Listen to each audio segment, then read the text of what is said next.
This isn't about movies, not about James Bond, and not about throwing someone into a van. This is about influence, subtle, invisible, the kind you don't even notice until you're already saying yes. First a little, then more, and then you're already on their side. Intelligence agencies have spent decades perfecting this art, not with weapons, but with words. And the scariest part? It works outside the interrogation room, too. At the office, on a date, even in your mother's kitchen. You just didn't notice. Until now. Good cop, bad cop. This is one of the oldest and most effective psychological tactics. It works through contrast. First, intense stress and fear. Then, sudden relief and friendliness. During an interrogation, one officer threatens, shouts, accuses. After half an hour, another walks in, calm, kind, on your side. He offers tea, apologizes for his colleague's rudeness. At that moment, the subject feels hope. He clings to it and starts to trust, and it's to him that he reveals the most. For example, in everyday life, you're detained at the airport. One officer yells, "Where have you been? What are you hiding?" You panic. Then another comes in. "Sorry about him. He's just tense. I want to help, but you have to be honest with me." You relax. You start talking. The foot in the door technique. This is a method of gradual involvement. People are more likely to agree to a big request if they've already agreed to a small one. It works because that first yes changes how we see ourselves. Recruitment often starts small. Just tell us who's responsible for what in your company. Then, bring us the documents. Then, take a photo of that report. At each stage, the person convinces themselves it's nothing serious. But a month later, they're handing over classified data and can't stop. For example, you get a new job.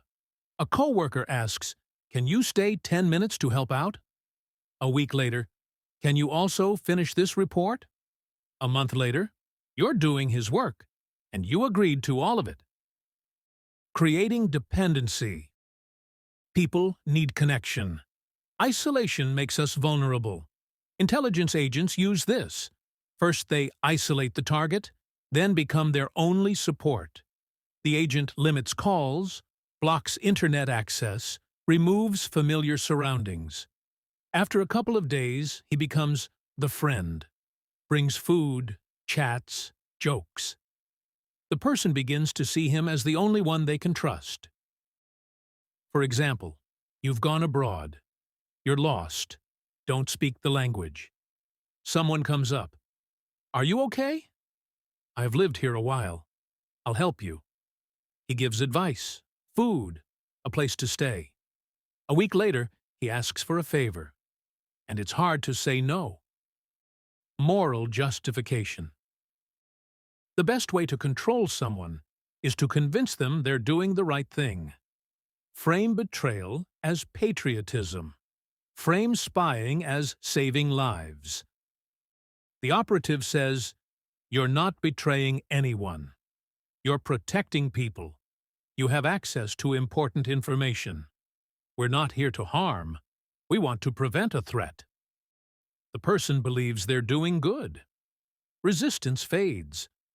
For example, a bank employee gives up client data, thinking he's helping fight terrorism. It's just numbers, he tells himself. But in fact, he's helping illegal surveillance and doesn't even realize it. Ego control.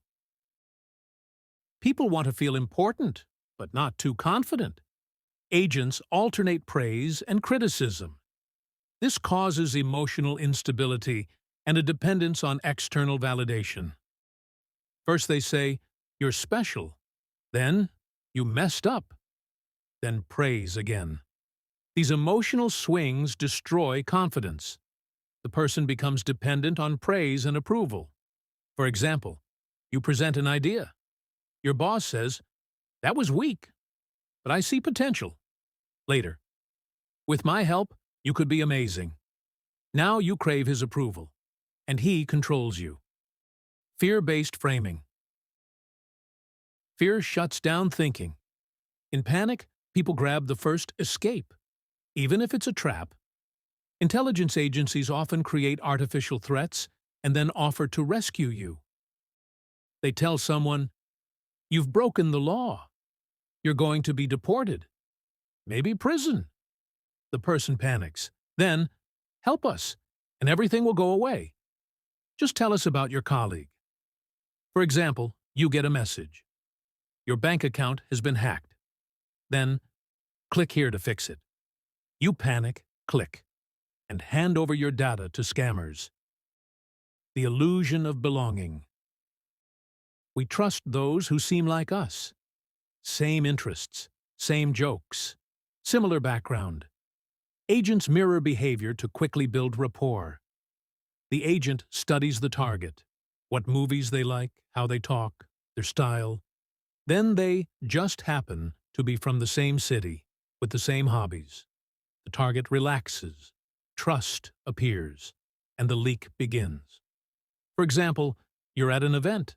Someone says, "You hate these things too?" "Me too." You laugh, you talk. An hour goes by. You trust them because they feel like one of your own. This works, not because people are weak, but because they're human. Everyone needs connection, purpose, approval. That's exactly what these methods exploit. But once you start noticing the pattern, you can break the game. Knowledge is protection. Stay aware. Don't play the role they wrote for you. Thanks for watching this video. Subscribe. There will be many interesting topics further, and you should know about them. Good luck.